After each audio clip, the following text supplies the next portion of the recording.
Hello, everybody. Welcome back to the LTQ Wrestling Podcast. I am BDJ. Hopefully, you guys are enjoying your week. We have WWE Backlash 2026 next week. Let me give my predictions for y'all today. 5 total matches on the card, which is the Triple H special.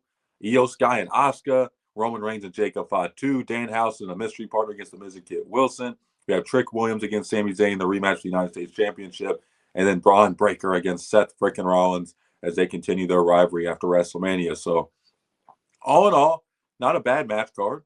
I just hope that there isn't constant ads, which is going to be, and the matches get the time they deserve, because WrestleMania to me was so disappointing because outside of Cody and Randy and Roman and Punk, a lot of the matches didn't get the time they deserved, and it's unfortunate. So hopefully this is a different type of PLE, which is ridiculous. They didn't even give WrestleMania the time it deserved. That's the TKO way, though. Constant ads, celebrities, and making money. But I do think this show, match quality wise, could be really good, especially Io Sky and Asuka. Both of them can work. There's no question about it. So let's start off with that match. Io Sky versus Asuka. Obviously, a lot of fans are not happy with Kairi Sane getting fired or released. Or there's tons of rumors going around about Kairi. It looks like she got fired but wanted to go back to Japan. So we'll see if any more reports come out about that. Io Sky against Asuka, though. Probably the best in-ring match they're going to have on the show. I think Io Sky gets the win, though. I don't see Asuka getting a win. And that's one of the things I said when Kairi got released is what's next for Asuka, because she doesn't really have a clear role, especially without Kairi being there to be her tag team partner and this Io Sky feud most likely ending. Like, what are they going to do with Asuka? What is her role going to be? What is she going to be doing on Monday Night Raw or Friday Night SmackDown, wherever they put her? Because she's older, they want to get younger. At least that's what they claim. And Asuka's done a lot in her career. Like, is this the end of the road eventually for Asuka, especially with Kairi? I'm not saying Asuka's going to get released, but when her contract's up, does she consider leaving WWE? Because I just don't really see what else is there for her to do on the main roster at this point. I do think Io Sky is going to get the win thanks to Kairi. I do think they're going to bring Kairi back to at least finish the story here, hopefully, because they need to, because that's one thing that's irritating when you're invested in a story and they don't give you a proper payoff. They just fire somebody or release them, or they just forget about it. They've done that constantly lately, and it's just so irritating. Hopefully they do not do that here. And they bring Kairi back just to screw over Asuka. She don't have to be back full-time. I know a lot of fans want her back full-time, but the problem is with that is there's so much talent in the women's division. I just don't really see Kairi's role even changing. They'll just bring her back just like they did on Truth to satisfy the fans, and she'll barely be used. Like, is that really what we want for Kairi Sane? Like, I know a lot of fans just watch WWE and they only watch the WWE product, but Kairi can go wrestle in Japan. She can go do other things and be more relevant than what she was in WWE. So I think her getting released is probably the best thing for her, because now she can kind of go out and do what she wants to do, because she wasn't really being utilized like she should have on the main roster. So I think she should go out, go to Japan, maybe go to some other promotions around the world and show why she's one of the best in-ring performers, because a lot of fans really sleep on Kairi Sane's in-ring ability, especially if you watch her during NXT. You saw how good she was. So I think she'll be just fine. But Asuka and Io Sky gets the win thanks to Kairi. And even if Kairi doesn't show up, I think Io Sky is going to get the win here. I do not see Asuka winning this match whatsoever. And it's unfortunate because Asuka used to be so good, and she still is, but it's just the way she's been booked on the main roster the last few years has really just hurt her in a lot of fans' eyes, including myself, which sucks. So the Gingerbread Man passed away on SmackDown before this match got announced. It was just devastating news. I mean, how are we ever going to recover from the Gingerbread Man passing away? By the way, I've always been a fan of the Gingerbread Man. Anybody who used to play like Minecraft and stuff with me back in the day, I always used to use like the Gingerbread Man skin on there, which is kind of funny because I've always been like a fan of the Gingerbread Man, even the one in Shrek and everything. So I kind of got a kick out of them doing this. I know a lot of fans don't like it and they think it's cringe, and you got to have some comedy once in a while. Does WWE overdo the comedy sometimes? Absolutely. I am not saying they don't, but you got to have a little humor once in a while. You can't be serious all the time. But anyways, Trick Williams and Sami Zayn in the rematch. Little Yachty was not on SmackDown. I don't know. I don't think he was in the Gingerbread Man suit, but the Gingerbread Man just got destroyed by Sami Zayn. They're definitely turning Sami full on heel. I could see it happening at this show, and it's the right move. He's been getting booed. Fans are kind of tired of Sami. He's always in the title picture. He's always winning, mid-card championships. And WWE's really going in a new direction with Trick Williams as champion. And that's a good thing because Trick Williams is a tweener. He's not really a face or a heel. He even said that in a recent interview. Like, I'm not a baby face or a heel. I'm just Trick. which is good. You don't see that a lot in wrestling nowadays. I do think him and Sami are going to have a better match than they did at WrestleMania. They didn't really get a lot of time at all. So I do think they're going to have a better match. Trick is going to retain here. I don't see in any way whatsoever why Sami Zayn should win the title right back. They got to stop doing that hot potato type thing with championships. So I do see Trick getting the win. I don't know if this will be the end of this feud. I'm kind of hoping so. So Trick can move on to something else as his title reign gets going. But we'll see. I do think Sami's probably turning heel, though, full on at this show. And I don't know what he's going to do that. Maybe he attacks Trick after the match, something like that. But I do think this feud is probably coming to an end, and it needs to. And I give Sami some props. He's elevated Trick. This feud's gotten Trick catapulted a little bit. Not that he wasn't already popular before this feud, but it's definitely, when you put him against a guy who's hated right now like Sami Zayn, it's definitely helping his status when it comes to getting cheered by the fans. So we'll see how the rest of this feud goes. I do think it needs to come to an end, though. Next match, we have Danhausen and the mystery partner against Kit Wilson and The Miz. Now, this is just going to be a comedy match. Danhausen's not, going to do a whole lot, probably. Curious who his mystery partner is going to be. I can't really think of anybody right now. I'm like, okay, who could it be? Maybe it's Santino. Maybe he shows up and teams up with Danhausen. Wouldn't that be something? Just a match to have on the card. I know some fans don't like Danhausen. They think it's too silly and stuff like that.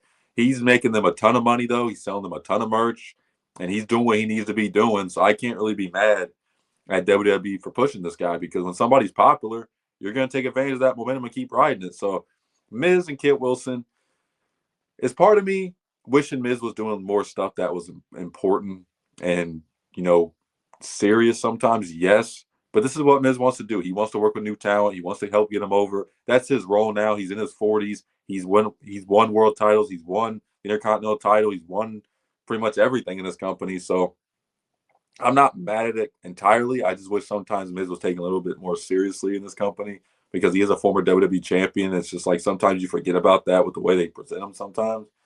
But Danhausen, the mystery partner against Miz and Kit Wilson, I think Danhausen, the mystery partner, are going to win. But depending on who the mystery partner is, if it's somebody like who could take a pin, I could see maybe Miz and Kit Wilson still in one here and Danhausen not taking the pin. Could this be the end of this feud with Miz and Danhausen? It's been funny. The backstage segments, him going to Miz's house, crashing his vow renewals, all this other stuff. It's just been pure comedy. Danhausen is great. I don't care what anybody who hates on him has to say. He's doing his role perfectly in WWE. And it's glad to see him get this opportunity with him sitting on the shelf for AEW for years. So I'm going to predict Danhausen, the mystery partner, get the win, but it would not surprise me if they put somebody who could take a pin and Miz and Kit Wilson get the win. How about Kit Wilson, though? Has he not really been – like, I remember when he had that new entrance team, everybody was, like, really high on him, and now he's just kind of there. I mean, this is kind of the role he's going to play, though. He's not going to really be anybody too important on the WWE program, so I guess I get it to a degree. They're probably just waiting for his tag team partner to come back, so Elton Prince. So we'll see how that goes, but I do predict Danhausen, the mystery partner. So we have Braun Breaker against Seth frickin' Rollins. Now, this is a feud they've been waiting to do for a while. Obviously, both of them had some injuries. Braun Breaker comes back at WrestleMania. Rollins ends up losing to Gunther thanks to Braun Breaker, and that sets up this match. Listen, I don't care that Braun Breaker gets a lot of criticism for his promos. That promo he did on Raw where he mocked Seth was hilarious. I know a lot of fans on Twitter were saying, it was a horrible promo. They don't see what WWE sees in Braun Breaker. He's not that good. He can't cut a promo. Does Braun need work on his promos? Absolutely. But he's a main event guy. He's got the athleticism. He's got the look. He's got that badass mentality that WWE likes. And I do think he's going to be – it's tough because I had a friend the other day ask me, like, who do you think is going to be a bigger star, Oba Femi or Braun Breaker in WWE? Who's going to have the more successful career? And I was really debating on that. And I said Oba.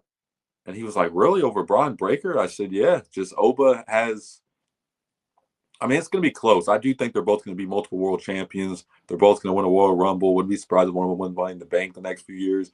Like, it's going to be close. But I do think Oba Femi will have the better career. I don't know what it is. I just think he has more momentum. He has more fan support. Now, obviously, that could change the next few years. I mean, we've seen people have fan support. It just kind of goes. But I do think Oba Femi is going to have a better career. But back to the match. Braun Breaker against Seth Rollins. I think this match is going to be spectacular. This could be the best match on the card as well, besides Asuka and Io. This will be the best men's match on the show. Now, who should get the win here? Seth Rollins is coming off a loss at WrestleMania. Braun Breaker's first match, I believe, back is this. This is a tough one because do you have Seth Rollins lose back-to-back matches? Do you have Braun Breaker lose his first match back? This is one of the matches you can see going either way. Does Bronson Reed come back and attack Seth or cost him the match? And they kind of keep going with this Rollins keeps getting screwed type thing where he's not losing clean. He's losing due to interference or somebody getting involved. I could see that happening. I'm going to predict Braun Breaker gets the win. I think somebody's going to interfere. The Vision's not on the card. Bronson Reed could show up. Paul Heyman will be out there with them. So that's going to be my prediction. I do think this match is going to be very good, back and forth. Both these guys can work. They do great spots. Now, they got to take it easy with some of the injuries they've had. I get worried when Braun does these dives on the announce table and all the other stuff because he's got to be careful. He's a big guy, and big guys get hurt a lot easier than smaller guys when it comes to, like, impact stuff.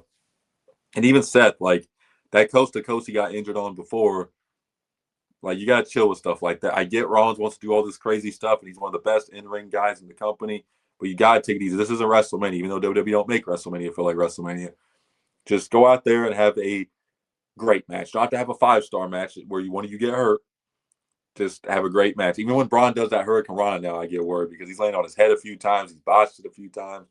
Like, some of these moves are just like, you watch it as fans, you're like, oh, man, are they going to botch this? Are they going to get hurt? What's going to happen? So I'm going to predict Braun Breaker wins due to outside interference, and this ain't going to be a one-off for this match. They're going to have another match. I feel like the blow-off match is probably going to be at SummerSlam. That would make the most sense. So you have Braun get a win here, Seth gets a win back, and you have them square off for a final match at SummerSlam. So the main evento, as Tears likes to say, Roman Reigns against Jacob Fatu for the WWE World Heavyweight Championship. I've been intrigued with this match since they had Jacob Fatu come out there and confront Roman Reigns. I'm glad to see Roman Reigns defending the title. I'm glad to see him have some new opponents. It don't look like Gunther's going to be one of them. He's moving to SmackDown. So we'll probably get Roman Reigns against Oba, Roman Reigns against Jacob Fatu, Roman Reigns against Bronson Reed's been reported as well. So he's got some opponents lined up. Now, obviously, Roman Reigns is going to win this match. I've seen so much support saying, oh, Jacob could steal this. He could win against Roman Reigns. It's not happening, y'all. And I would really love to see Jacob Fatu win a world title right now. I don't think it's going to happen yet, but it will happen in the future. There's a lot of bloodline ties with this, obviously. They're all family. They've had Solo and his group tied into it. The Usos have been involved. They said, Solo, you dug yourself too deep. Now you got to see if you can survive the tribal chief and all this other stuff. The question is, and I talked about this on my short TikTok, what happens when Jacob loses? Does he join the bloodline? Does he, he has to acknowledge the tribal chief. Does that mean he joins them? Like, there's a lot of possibilities here for Jacob. I do think that it would be best to keep him out of the bloodline. He can acknowledge Roman Reigns, but don't put him in the bloodline. I don't need him being basically Solo in the group where he's Roman's bodyguard and gets involved and all this stuff. I don't want to see that. Just have him acknowledge his family member, the tribal chief. I believe they're cousins. Acknowledge your cousin, and then move on. If this is a one-and-done match, I don't know if it is. Maybe they go long-term with this. Maybe this is 2 or 3 months. I don't know if it's SummerSlam-type match, but we'll see. But I do think it'd make more sense to just have Jacob, okay, I acknowledge you, my tribal chief. You beat me. I'm going to move on and do something else, and then Roman can move on to his next feud. I think that would make the most sense because if you have Jacob join the bloodline, it's just going to kill his momentum. And he just got some of that momentum back because he lost a lot of it when he was out with injury, getting dental work done and stuff. So have Roman Reigns win. He's going to retain. They're not taking the title off Roman. They got too much plans in store for him. I still think they're going to have him hold the title until next year's WrestleMania and he faces The Rock. I've told a lot of people that. It's in Saudi Arabia. That would make the most sense. Rock and Roman at WrestleMania 43. Book it now. But, yeah, it's going to be an interesting match. I think their styles are very unique against each other. And Roman Reigns has not been too bad in the ring. I've not always been the biggest supporter of Roman Reigns when it comes to his in-ring work, but at WrestleMania, he's been really cooking up. So we'll see how this match goes. I'm going to predict Roman Reigns. I think most fans alive will predict Roman Reigns to retain here. There's always some optimistic fans that think upset could happen, but it just wouldn't make sense right now to have Jacob win. You keep having Roman Reigns, put over some, not put over, but face some new talent and elevate them. So that'd be my prediction for WWE Backlash. Let me know what your predictions are down below. Do you think Roman Reigns is going to retain? Do you think Braun Breaker or Seth Rollins will win? Let me know in the comments below. As always, appreciate the support. Make sure to like and subscribe. If you like gaming content, if you're like me and you like playing video games, PlayStation, PC, Xbox, check out me and QJ's gaming channels in the description below. We play MLB The Show. QJ posts a lot of Naruto content. We post a variety of games. Right now, I'm doing an MLB The Show series, so that's my main focus right now. Make sure to check that out and show your support as always. Appreciate you guys.